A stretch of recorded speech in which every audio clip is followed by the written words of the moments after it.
Bismillahirrahmanirrahim. Assalamualaikum warahmatullahi wabarakatuh. Izin memperkenalkan diri, saya Tata Purnomo Aji dengan NIM 2212191011 dari kelas D reguler sore akan menjelaskan ulang kembali terkait materi dasar semikonduktor dan dioda dari mata kuliah elektronika analog.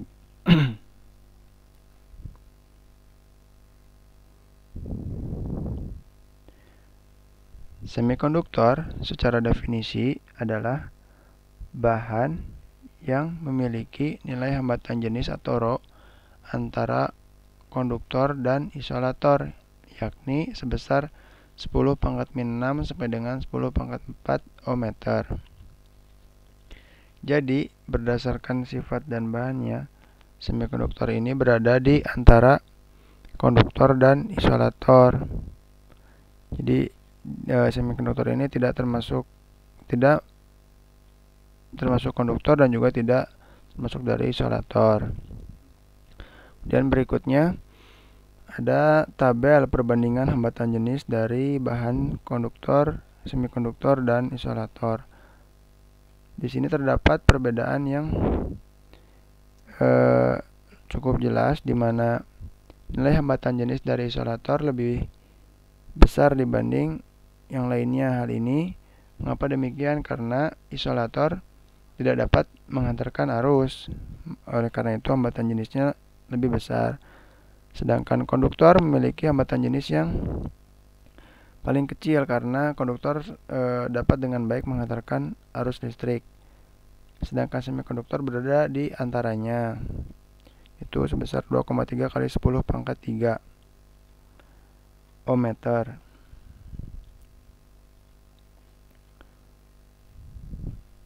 Berikutnya terdapat 3 buah bahan, yakni tembaga, silikon, dan gelas, yang masing-masing memiliki panjang 1 meter dan diameter 1 mm.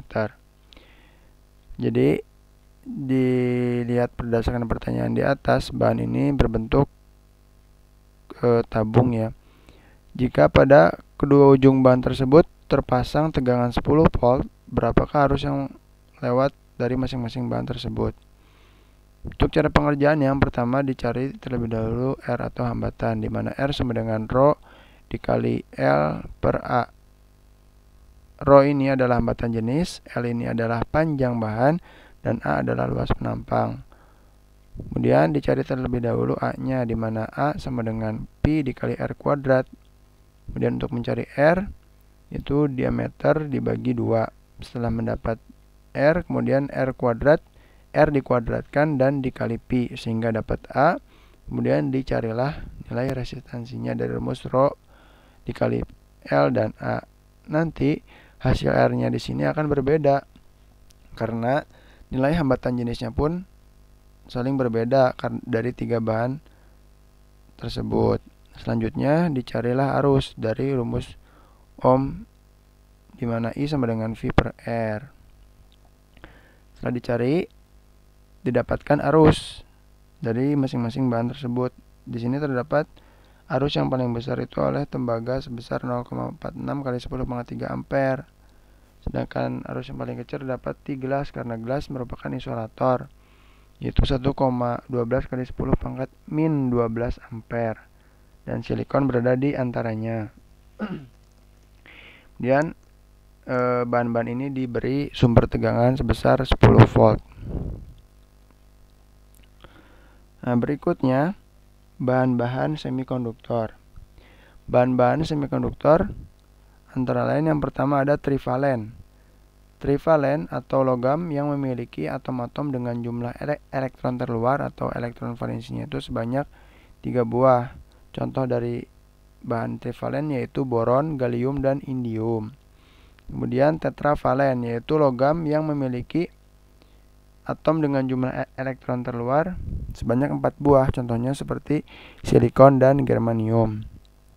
Berikutnya ada pentavalen, yaitu logam yang memiliki jumlah atom dengan jumlah elektron terluar sebanyak 5 buah. Contoh dari pentavalen, yaitu fosfor, arsenikum, dan antimon.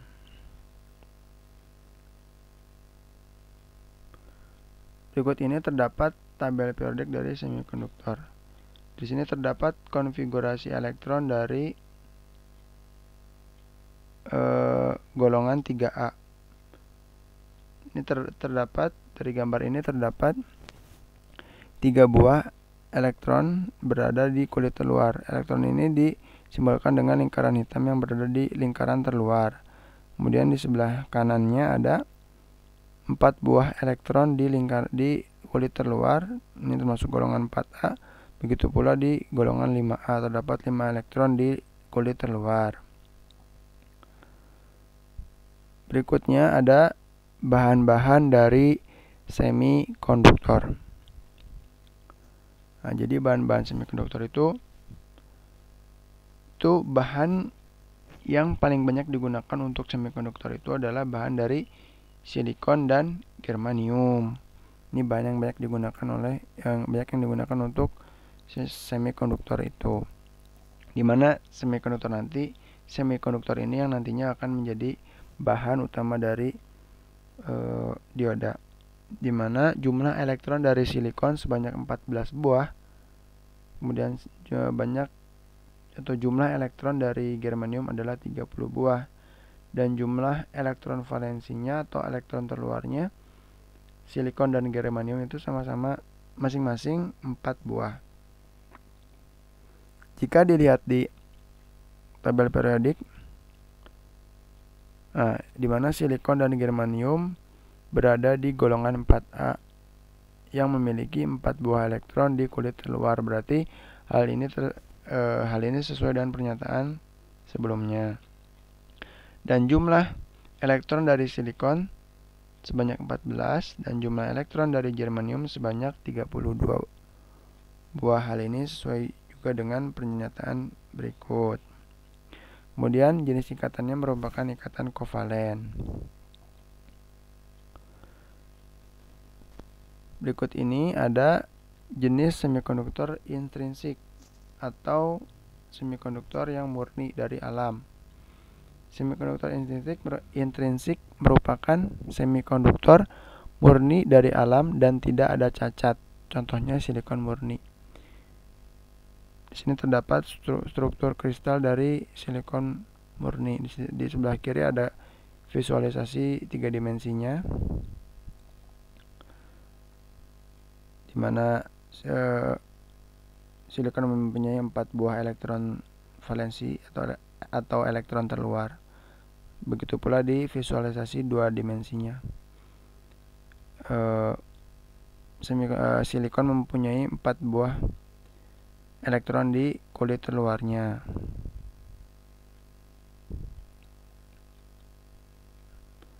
Berikutnya ada semikonduktor intrinsik atau semikonduktor murni jika disimpan di suhu yang sangat rendah.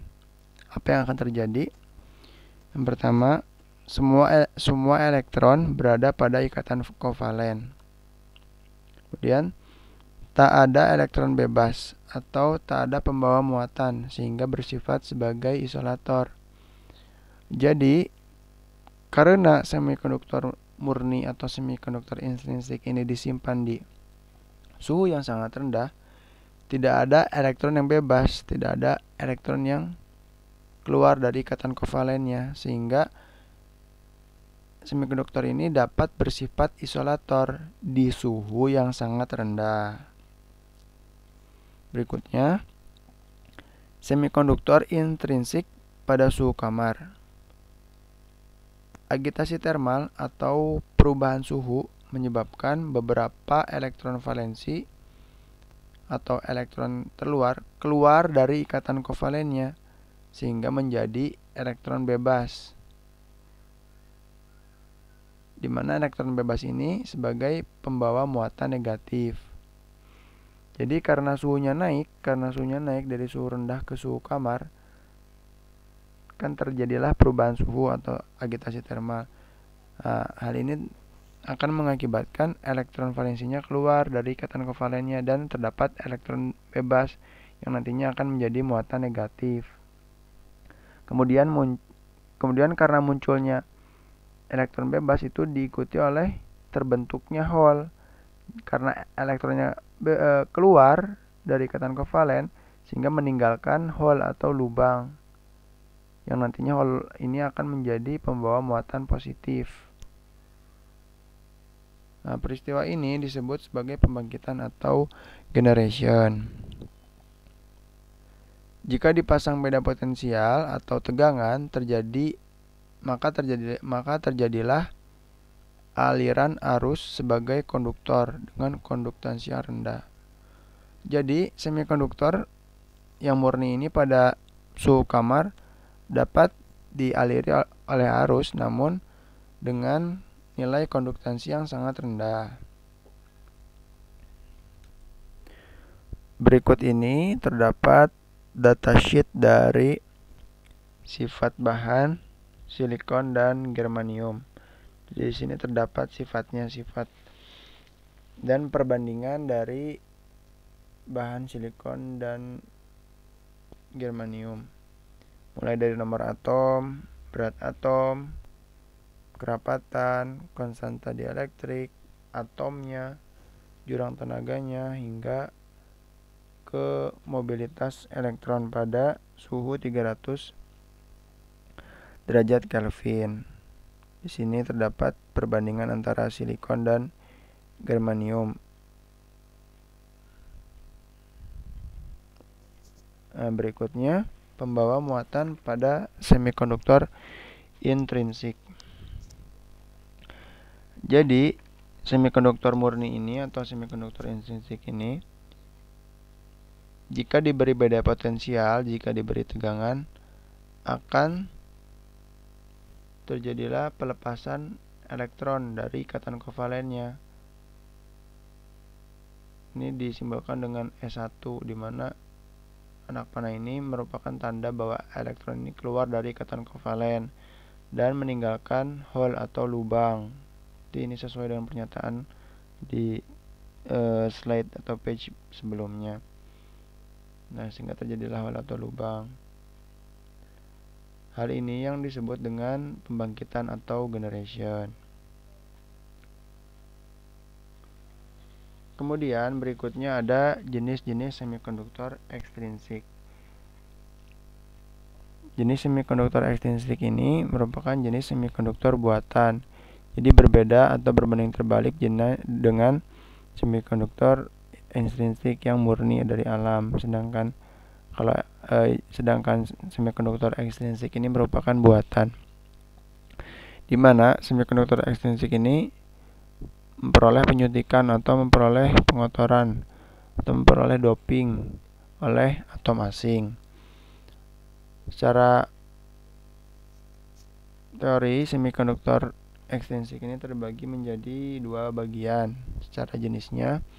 Pertama, ada jenis semikonduktor tipe N dan ada jenis semikonduktor tipe P, di mana semikonduktor tipe N ini memperoleh doping atau penyuntikan oleh atom pentavalen.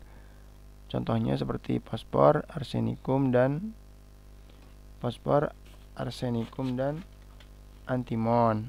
Jadi tipe N ini cirinya dopingnya itu melalui atom pentavalen. Kemudian atom pengotornya atau atom dopingnya itu disebut dengan atom donor dan pembawa muatannya merupakan elektron.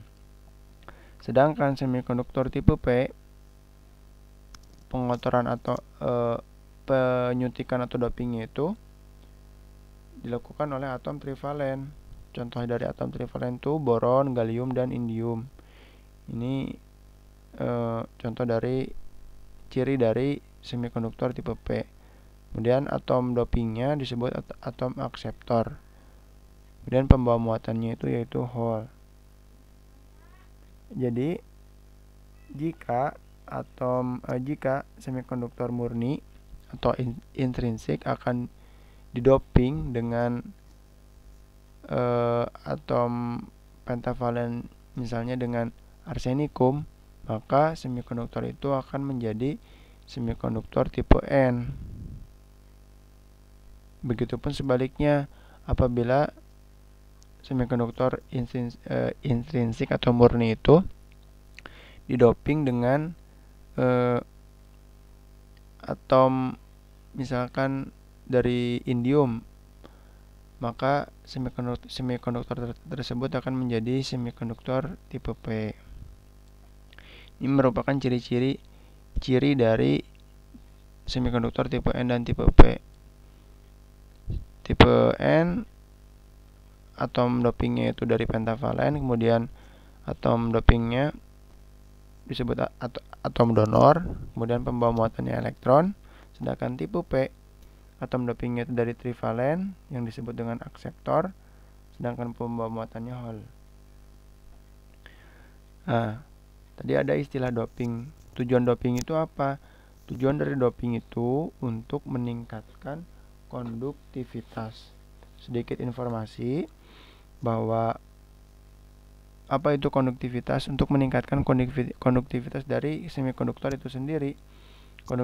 Sebagai informasi, konduktivitas itu adalah kemampuan suatu bahan untuk mengantarkan arus listrik. Jadi misalnya makin tinggi konduktivitas, maka semakin tinggi pula kemampuan suatu bahan tersebut dapat mengantarkan arus listrik. Jadi tujuan doping itu untuk meningkatkan, untuk menaikkan konduktivitas dari bahan semikonduktor itu sendiri. Selain itu, suatu bahan semikonduktor tersebut muatannya harus ada yang dominan, entah itu elektronnya ataupun itu hole-nya. Jadi jika tidak didoping, maka keadaan elektron dan hole-nya itu akan setimbang. Namun jika didoping, atom elektron atau hole-nya itu pasti ada yang dominan, kurang lebih seperti itu. Kemudian perbandingan doping atau atom dopan. Apa itu dopan? Dopan adalah atom pengotor atau atom doping. Perbandingan antara atom dopan dengan atom murni yaitu 1:10⁻⁶ atau 1:10⁻⁶ sampai dengan 10⁸. Dan dopan adalah atom pengotor atau atom dopingnya. Atom-atom dopan pada semikonduktor tipe N tadi ciri-cirinya, atom dopannya itu atom pentavalen, kemudian dinamakan dengan atom donor. Atom pentavalen tadi cirinya ada fosfor, ada arsenikum, kemudian ada antimon. Ciri-ciri dari semikonduktor tipe N itu atom dopingnya donor, sedangkan semikonduktor tipe P atom dopingnya trivalen. Trivalen itu ada boron, gallium, ada indium. Atom dopingnya biasa disebut dengan akseptor. Jadi akseptor itu punya semikonduktor tipe P, sedangkan donor itu tipe N. Kemudian semikonduktor tipe N. Elektron bebas sebagian besar terjadi karena doping, dan sebagian kecil lainnya bersama hole karena generation akibat agitasi termal atau perbedaan suhu. Elektron bebas menjadi pembawa muatan mayoritas dan hole menjadi pembawa muatan minoritas. Jadi pada semikonduktor tipe P ini,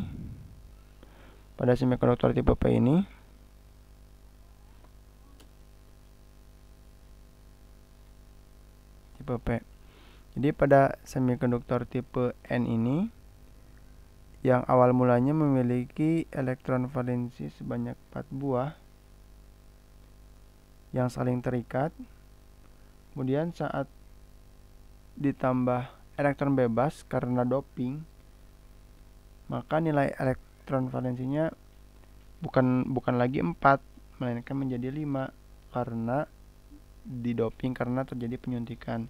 Jadi karena doping ini, muatan yang dominannya itu adalah elektron kalau di tipe N. Kemudian jika di tipe P ini kebalikan dari tipe N. Hole sebagian besar terjadi karena doping dan sebagian kecil lainnya bersama elektron bebas karena generation akibat agitasi termal atau perubahan suhu. Hole menjadi pembuatan mayoritas dan elektron menjadi pembawa muatan minoritas. Nah, jadi pada tipe P ini kebalikan dari semikonduktor tipe N. Jadi ikatan kovalennya yang harusnya 4, di sini yang harusnya 4 akan menjadi 3. Mengapa demikian? Karena muatan mayoritasnya adalah hole. Sehingga ikatan kovalennya semakin berkurang dan nantinya yang menjadi mayoritas adalah hole, bukan lagi elektron bebas.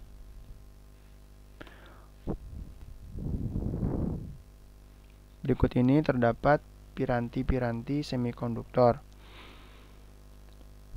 atau komponen dasar yang digunakan dengan bahan semikonduktor. Di sini ada komponen-komponen dasar, contohnya ada transistor, termistor, SCR ataupun IC, dan juga di sini ada LED. Jadi semua komponen-komponen dasar ini bahan dasarnya berasal dari semikonduktor.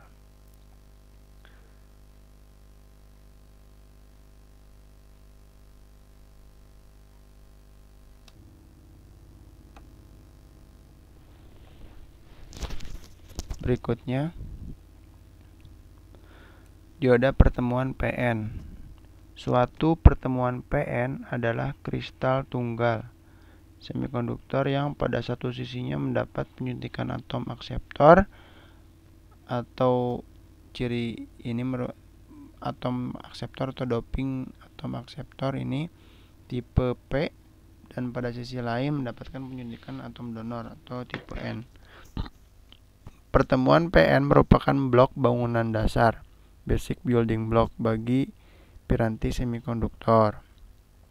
Di pertemuan antara tipe P dan tipe N merupakan blok bangunan dasar bagi piranti semikonduktor. Dioda pertemuan P dan N yang pada kedua sisinya dilekatkan logam. Di sisi P dilekatkan logam, di sisi N pun dilekatkan logam, atau nama lainnya metallurgical bond, sehingga terdapat dua ujung logam yang merupakan terminal atau elektrode, yakni anode pada sisi P dan katode pada sisi N. Jika dilihat lebih jelasnya, di sini terdapat kristal tunggal semikonduktor yang belum didoping oleh apapun. Kemudian di sisi kiri didoping dengan atom-atom akseptor. Kemudian di sisi kanan didoping dengan donor. Nah, hasilnya nanti untuk sisi sebelah kiri yang didoping dengan atom akseptor akan menjadi semikonduktor tipe P. Sedangkan sisi kanan yang didoping dengan donor akan menjadi tipe N. Kemudian berikutnya ada gambar dasar dari dioda. Di sini terdapat dioda tipe P dan tipe N, tipe P di sebelah kiri dan tipe N di sebelah kanan. Kemudian di sini terdapat logam yang terhubung dengan tipe P disebut dengan anoda, dan logam yang terhubung dengan tipe N disebut dengan katoda. Nah, dioda ini dilengkapi oleh pembungkusnya. Hasilnya nanti akan seperti ini. Akan berbentuk seperti tabung dan ditandai dengan lingkaran hitam. Lingkaran hitam ini merupakan penanda lingkaran hitam ini merupakan tanda pembatas antara anoda dan katoda, di mana luas wilayah anoda akan lebih luas dibanding luas wilayah katoda. Begitupun sebaliknya, apabila katoda dipindah ke sebelah sisi kiri dan anoda dipindah ke sebelah sisi kanan, maka garis hitamnya pun akan berpindah ke sebelah kiri. Tetap luas wilayah anoda lebih luas dibanding luas wilayah katoda. Kemudian di bawah ini terdapat simbol dari dioda. Simbol dasar dari dioda ini dibentuk dari arah segitiga atau arah anak panah yang mengarah ke sebelah kanan dan ditahan atau didampingi dengan garis vertikal ke atas. Untuk tanda panah ke arah kanan ini merupakan ciri bahwa arus yang mengalir di dioda itu mengalir dari anoda ke katoda. Itu merupakan ciri simbol dari dioda penyarah, lebih tepatnya. Arus akan mengalir dari arah anoda ke arah katoda. Namun sebaliknya, apabila ada arus yang mengalir dari arah katoda ke arah anoda, itu akan terblok atau blocking atau tidak bisa mengalir dari arah katoda ke arah anoda. Contoh halnya apabila dioda ini diberi arus bolak-balik atau arus AC, maka hanya arus yang mengalir dari arah anoda saja ke arah katoda yang dapat mengalir, sedangkan yang dapat lewat, sedangkan arus dari arah katoda ke arah anoda tidak akan dapat terlewati. Berikutnya ada pertemuan PN terbuka. Di sisi kiri terdapat, ini merupakan dioda, di mana sisi kiri merupakan semikonduktor tipe P dan sisi kanan merupakan semikonduktor tipe N, di mana di sisi kiri atau semikonduktor tipe P, ion akseptornya itu ion negatif, sedangkan muatannya itu hole. Nah, sedangkan di tipe N, ion donornya itu positif, sedangkan muatannya elektron. Jadi perbedaannya, kalau di tipe P itu ion negatifnya itu akseptor, sedangkan muatannya itu hole. Sedangkan di ion donor muatannya itu elektron, sedangkan ionnya itu ion positif. Atom-atom yang mengandung hole dapat digambarkan sebagai ion-ion negatif. Di sini ada atom yang mengandung hole. Jadi atom negatif yang mengandung lingkaran kecil ini atau mengandung hole ini dapat digambarkan sebagai ion negatif karena kekurangan elektron. Dan atom-atom yang kelebihan elektron, sini ada lingkaran hitam ini elektron. Dan atom-atom yang kelebihan elektron itu sebagai ion positif atau ion donor. Ion-ion akseptor adalah ion-ion negatif dan ion-ion donor adalah ion-ion positif. Ion akseptor negatif, ion donor positif. Kemudian di antara kedua sisi ini terdapat lapisan pengosongan yang tidak dilengkapi dengan muatannya. Tipe E tidak dilengkapi dengan hole dan tipe N tidak dilengkapi dengan elektron. Mengapa demikian? Berikut akan dijelaskan di slide berikutnya. Lapisan pengosongan tadi, saat P dan N saling dipertemukan, terjadilah difusi elektron. Terjadilah difusi elektron ke arah P dan difusi hole ke arah N. Dan menimbulkan arus difusi ke arah kanan. Jadi berdasarkan pernyataan di sini, sesuai dengan ilmu fisika bahwa arus itu arahnya berbanding terbalik dengan elektron, di mana arus bergerak ke kanan sedangkan elektron bergerak ke sebelah kiri. Jadi saat P dan N saling dipertemukan itu terjadilah difusi elektron ke arah P dan difusi hole ke arah kanan. Ini kan hole di sebelah kiri atau elektron di sebelah kanan, terjadi difusi ke arah P, berpindah ke P. Begitu pula dengan hole, terjadi difusi dari sisi kiri, hole pindah ke sisi kanan atau ke sisi jenis N. Berikutnya, terjadi recombination atau penggabungan di sekitar bidang-bidang pertemuan sehingga elektron dan hole lenyap. Nah, jadi terjawab mengapa di sini hole dan elektron lenyap, karena terjadi proses recombination atau penggabungan sehingga muatannya lenyap, baik muatan hole maupun muatan elektron.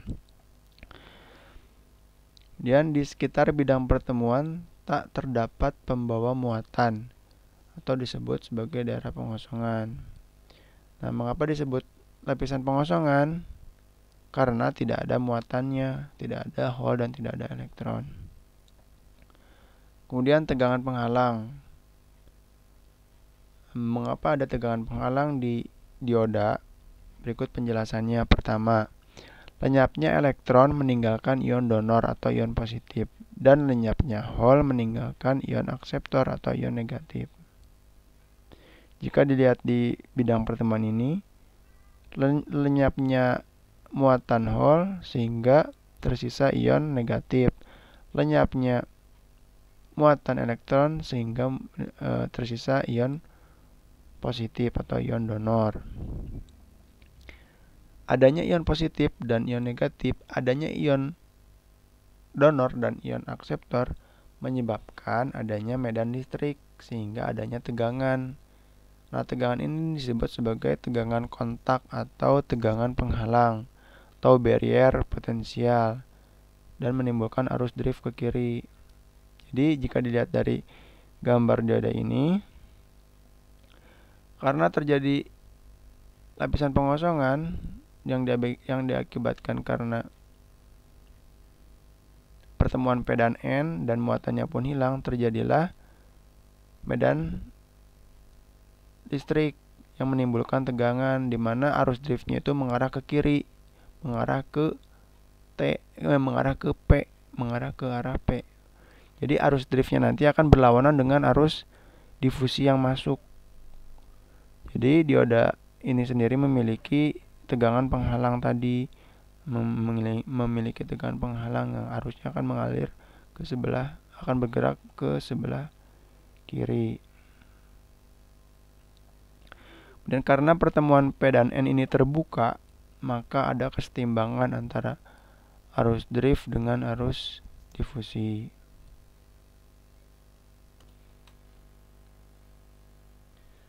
Berikutnya ada pertemuan PN dengan prasikap maju atau forward bias atau biasa disebut dengan bias maju.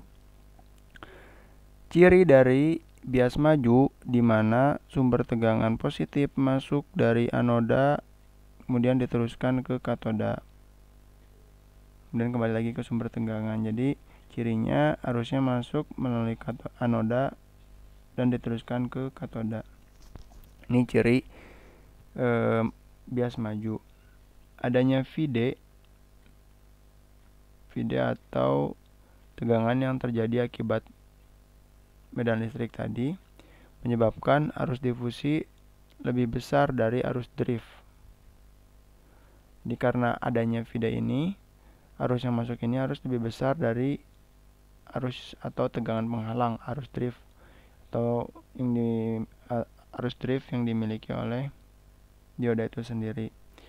Kemudian jika potensial penghalang sebelumnya diberi VD adalah V0, maka potensial penghalang turun menjadi V0 dikurangi VD dan daerah pengosongannya menjadi sempit. Jadi karena VD ini, daerah pengosongan pun menjadi sempit. Berikutnya, pembawa mayoritas mempunyai energi yang cukup untuk melewati potensial penghalang. Pembawa mayoritas di sini harus memiliki potensial atau harus memiliki tegangan yang cukup untuk melewati tegangan penghalang dari dioda ini. Jadi karena dioda ini memiliki tegangan penghalang, maka arus yang masuk atau arus difusinya harus memiliki energi yang lebih besar dibanding potensial penghalang. Nah, ini sesuai dengan pernyataan yang pertama. Arus difusi harus lebih besar dari arus drift agar arus dapat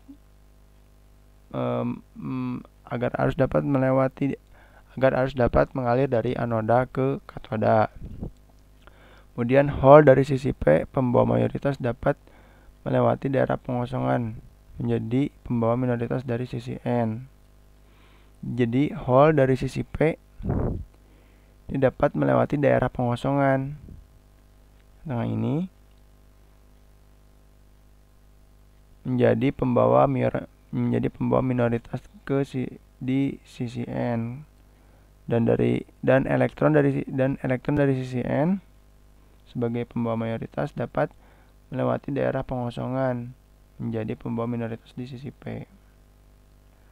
Jumlah arus dari elektron dan hole merupakan arus total yang lewat dari dioda. Nah, jadi jumlah arus dari elektron dan hole ini merupakan arus total yang lewat dari dioda. Jadi arus yang masuk dengan arus yang keluar dari dioda itu tidak selalu sama, melainkan pasti ada yang berbeda karena karena dari dioda ini memiliki potensial penghalang, jadi pasti berbeda dari arus masuknya dengan arus keluarnya.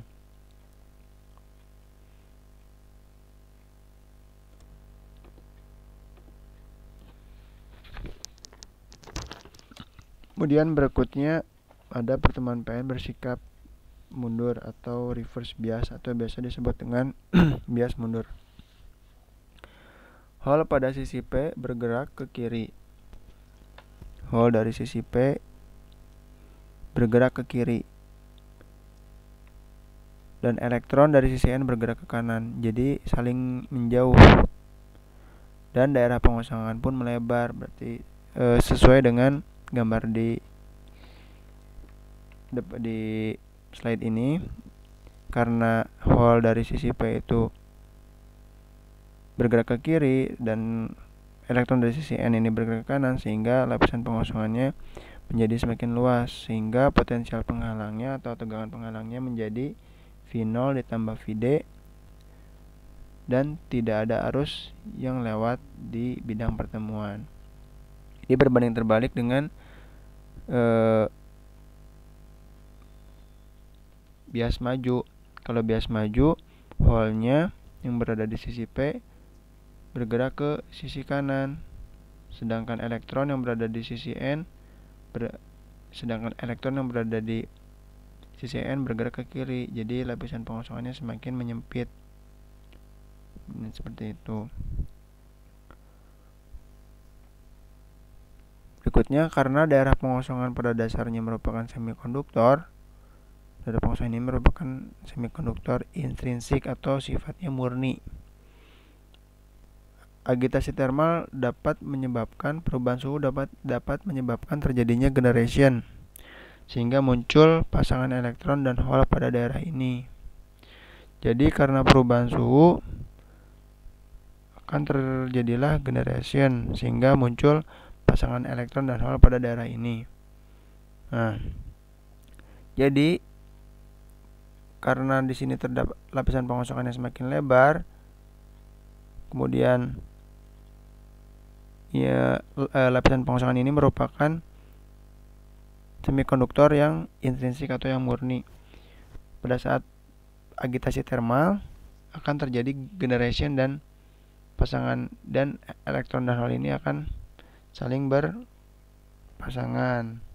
Kemudian pengaruh medan listrik yang terpasang terhadap adanya elektron dan hole di daerah pengosongan menyebabkan terjadinya arus yang arahnya dari katode ke anode, dan disebut arus balik saturasi yang besarnya minus 8 sampai dengan 10 pangkat min 14 ampere. Jadi karena adanya lapisan pengosongan oleh bahan intrinsik tadi, maka semikonduktor ini dapat menjadi isolator. Tidak adanya arus yang mengalir, tidak adanya arus yang mengalir. Karena lapisan pengosongannya besar tadi, kemudian bahan di tengahnya ini merupakan semikonduktor intrinsik, sehingga terjadi medan listrik karena pertemuan muatan elektron dan muatan hole. Terjadilah maka semikonduktor ini menjadi isolator. Sebenarnya semikonduktor ini memiliki arus balik saturasi, namun arusnya yang sangat kecil, dari 10-8 sampai dengan 10-14 ampere. Jadi sebenarnya jadi arus yang masuk dari katode ke anoda ini bukannya tidak ada, namun arusnya yang sangat kecil, sehingga di garis besarkan tidak ada arus yang mengalir, arus dari katode ke anoda, seperti itu. Kemudian ada grafik arus dioda. Untuk sebelah kanan ada bias maju, sedangkan sebelah kiri ada bias mundur. Untuk sebelah kanan, pada saat tegangan dan arus di posisi 0, berdasarkan tegangan, pada saat tegangannya di 0,7 volt, maka arus akan naik. Ini merupakan ciri dari grafik dari arus yang bias maju. Namun pada saat di reverse bias atau bias mundur, ini berbanding terbalik dengan bias maju. Harusnya jika diberi tegangan yang tinggi, maka grafik arusnya akan menurun, atau dapat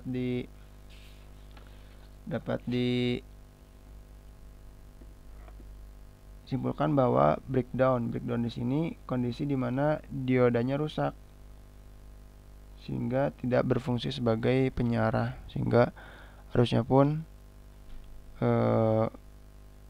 turun sangat drastis. Nah, ini jika umpamanya diberi suplai tegangan yang sangat tinggi, itu 100 volt. Diibaratkan diodanya itu rusak atau jebol gitu, karena diberi tegangan yang sangat tinggi.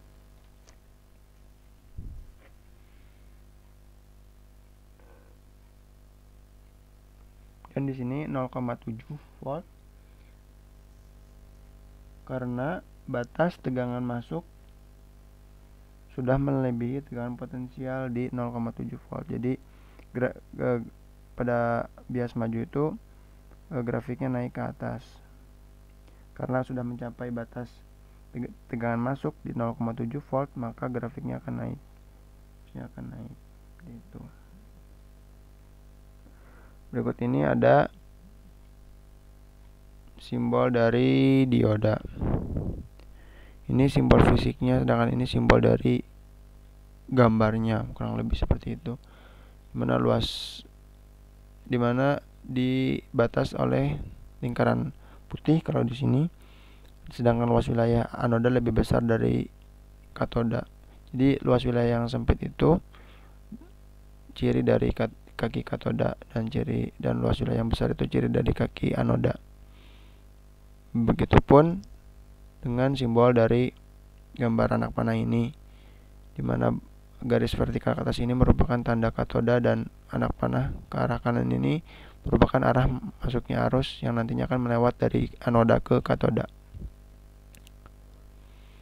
Ini terdapat jenis-jenis dioda, mulai dari junction dioda, dioda Zener, Jadi dioda zener ini sebagai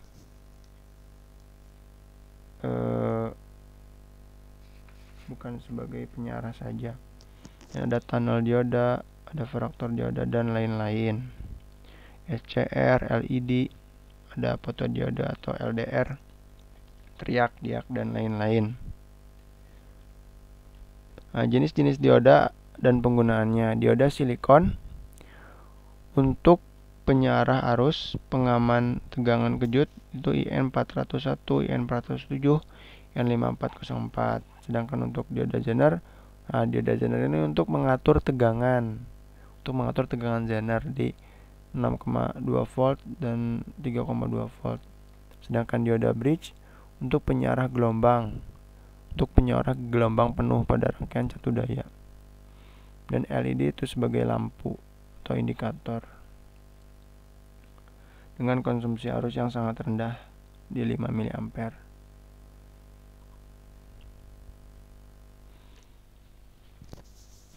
Berikut ini terdapat contoh rangkaian dioda. Dari gambar ini, dengan menggunakan hukum tegangan Kirchhoff atau KVL, Kirchhoff Voltage Law, diperoleh bahwa V sama dengan tegangan input dikurangi arus dikali resistansi beban. Karena ada dua variabel yang belum diketahui nilainya, yaitu V dan I, diperlukan satu petunjuk lagi, yaitu karakteristik dari dioda.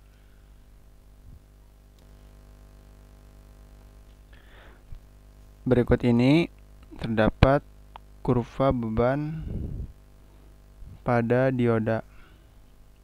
Di sini garis vertikal mewakili sebagai arus dan garis horizontal mewakili sebagai tegangan. Garis beban melewati titik I sama dengan 0.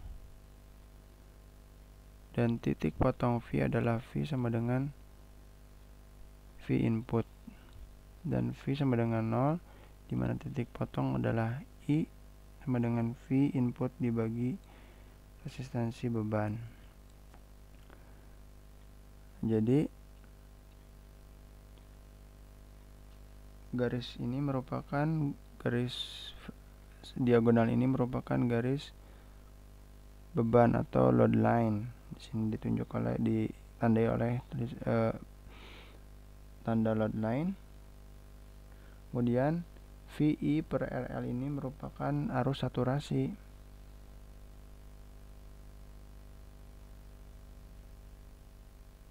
Nah, sedangkan di sini ibaratkan titik ini, jika arusnya 0, maka V sama dengan VI.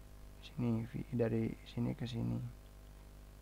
Jadi jika arusnya 0 kan horizontal, titik ini di posisi ini horizontal. Jika arusnya 0, maka V sama dengan V input. Kemudian di sini ada P. P di sini adalah fungsi dioda sebagai penyarah, di mana V input dikurangi I aksen dikali resistansi beban. Dan kurva yang menjulang ke atas ini merupakan kurva bias maju dari dioda.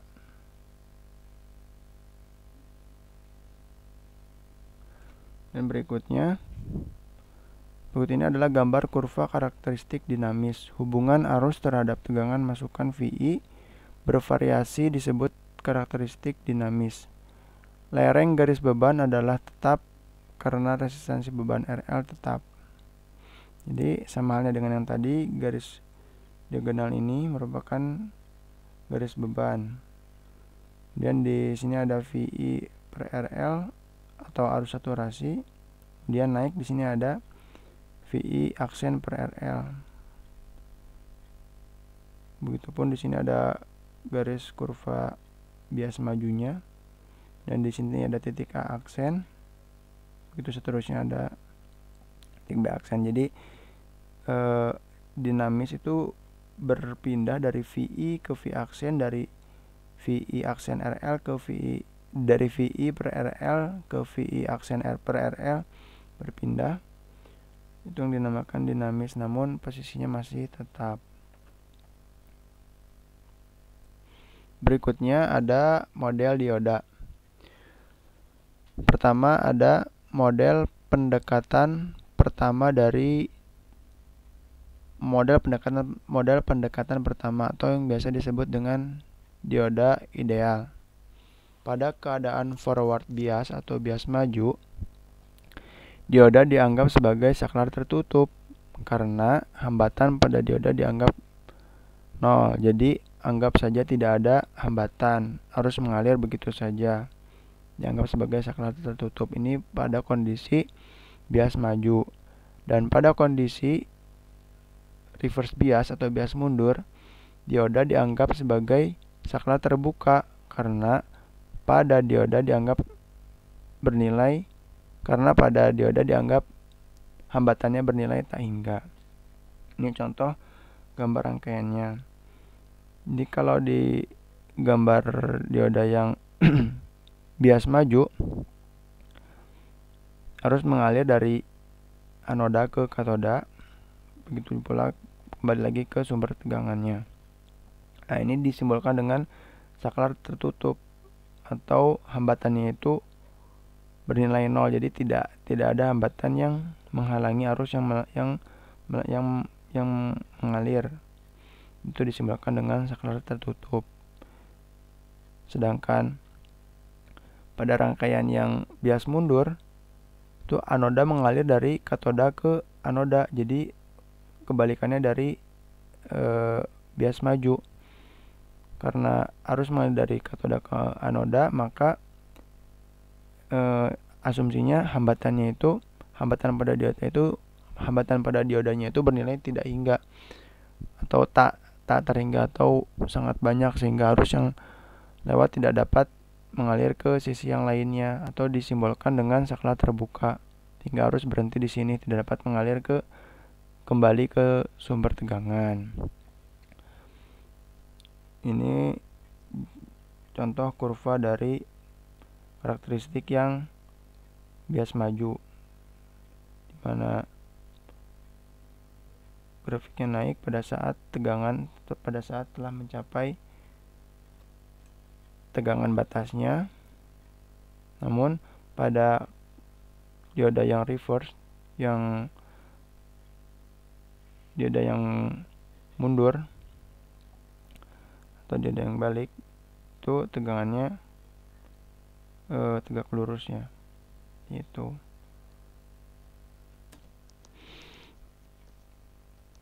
Baik, pada model kedua atau pendekatan kedua, pada keadaan forward bias atau bias maju, dioda dianggap sebagai sumber tegangan sebesar V gamma.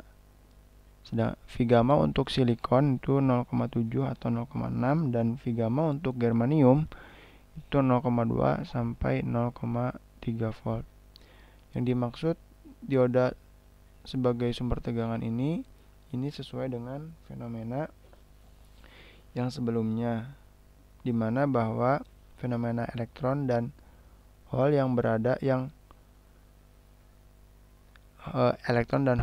lenyap atau hilang dari lapisan pengosongan karena terjadi peristiwa recombination, sehingga menyisakan ion positif dan ion negatif atau ion donor dan ion akseptor. Nah, hal ini akan mengakibatkan medan listrik, di mana medan listrik ini akan timbullah tegangan potensial.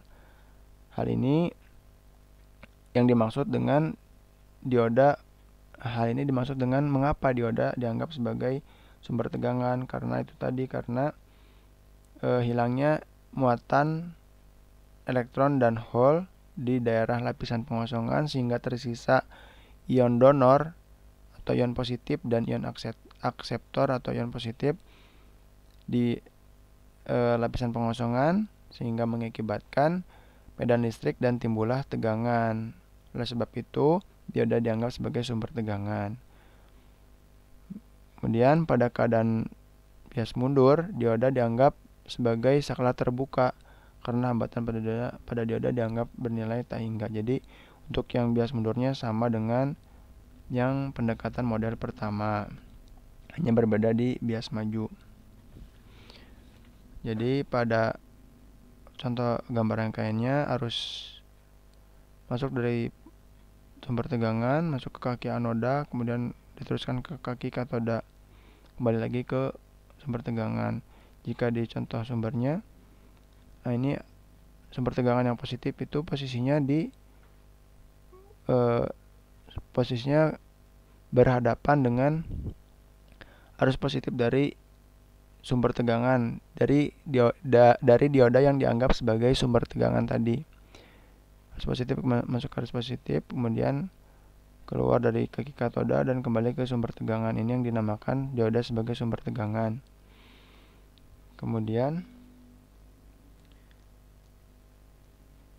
pada reverse biasnya atau bias mundurnya sama dengan pendekatan pertama, itu fungsinya ibaratkan sebagai saklar terbuka atau hambatannya yang sangat tak terhingga sehingga arusnya akan berhenti di sebelah sini, dan posisinya terbalik di mana arusnya masuk melalui kaki katoda dan keluar di anoda, namun tidak mengalir di anoda karena arusnya berhenti di katoda karena diibaratkan sebagai hambatannya yang sangat tinggi. Dan dari kurvanya, dioda yang bias maju itu sama. Ini untuk yang karakteristik model pendekatan 1, di mana di sini terdapat V gamma atau sebagai sumber tegangan. Jadi pada saat tegangannya sudah mencapai V gamma, maka arusnya akan naik. Kemudian berikutnya ada model pendekatan yang ketiga. Model pendekatan yang ketiga ini model yang paling sesuai dengan kenyataan. Mengapa demikian? Karena pada keadaan bias maju, dioda dianggap sebagai sumber tegangan. Jadi sama dengan pendekatan kedua.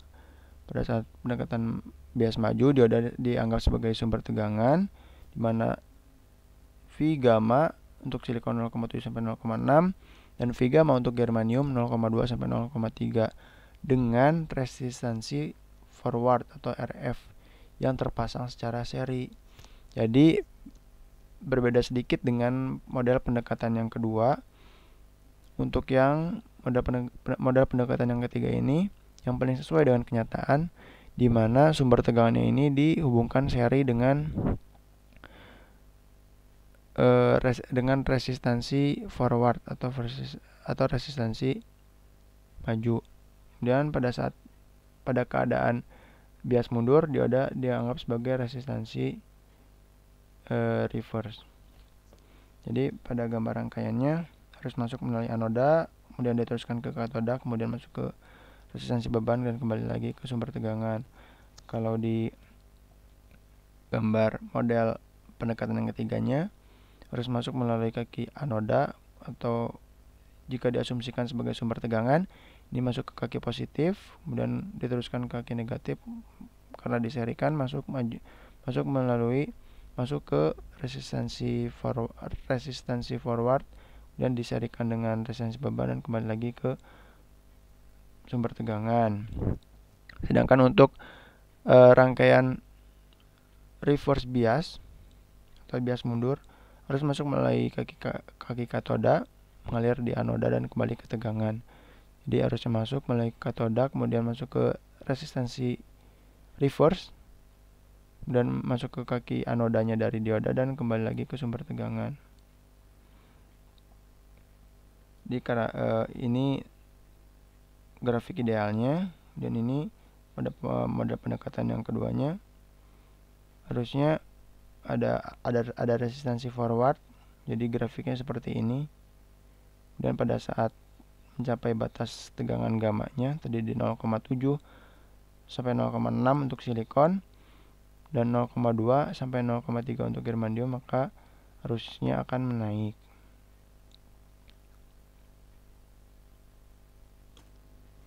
Berikut ini terdapat Contoh soal. Perhatikan rangkaian dioda di samping ini. Gambarkan rangkaian pengganti atau rangkaian ekuivalen dan hitung besar tegangan dan arus dioda menggunakan pendekatan 1, 2, dan pendekatan 3.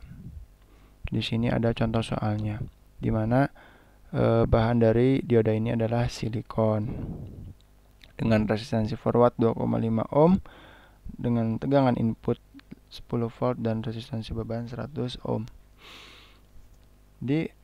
Untuk mengerjakannya dengan model pendekatan pertama, untuk mencari arus, di mana ID sama dengan tegangan input dibagi resistansi beban. Di sana diketahui tegangan inputnya 10 volt, kemudian resistansi bebannya 100 ohm, menghasilkan 0,1 ampere. Ini pendekatan yang model yang ideal. Jadi yang idealnya tuh seperti ini. Kemudian untuk mencari arus di model pendekatan yang kedua, yaitu sama dengan yang pertama, di mana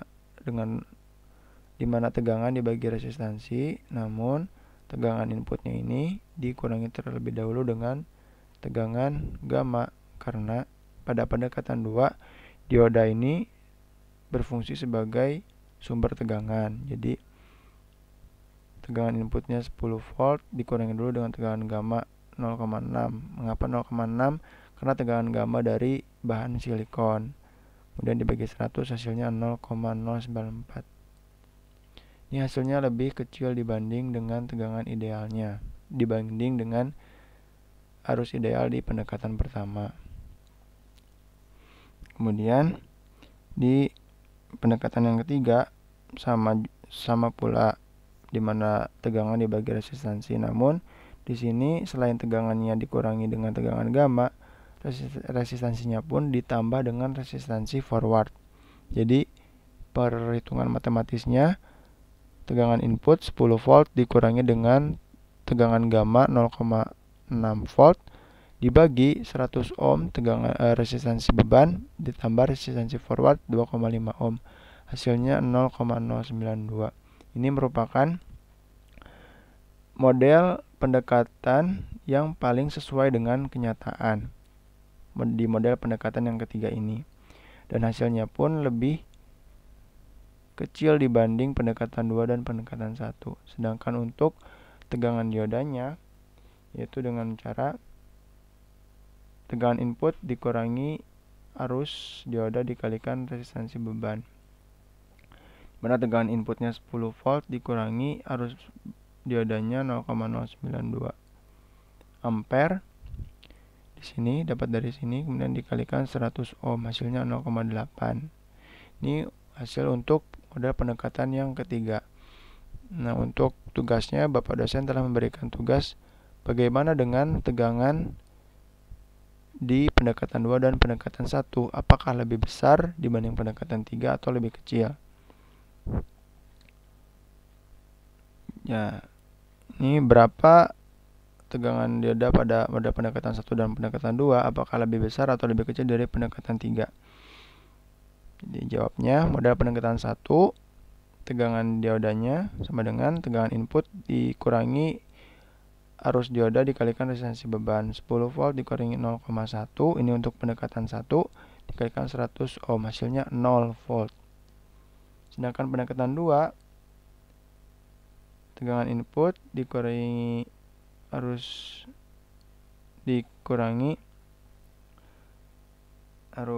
dioda dikalikan resistansi beban, hasilnya 0,6 volt. Dan pendekatan 3, tegangan input sama halnya, hasilnya 0,8. Jadi untuk tegangannya itu lebih besar di model pendekatan yang ketiga. Jadi model pendekatan 3 memiliki nilai tegangan yang lebih besar dibanding pendekatan yang kedua dan pendekatan yang pertama. Sekian yang dapat saya sampaikan. Mohon maaf apabila ada kekurangan, mohon maaf apabila ada kesalahan dalam penyampaian materi, mohon maaf apabila ada kata-kata yang kurang berkenan. Wabillahi taufiq wal hidayah. Wassalamualaikum warahmatullahi wabarakatuh.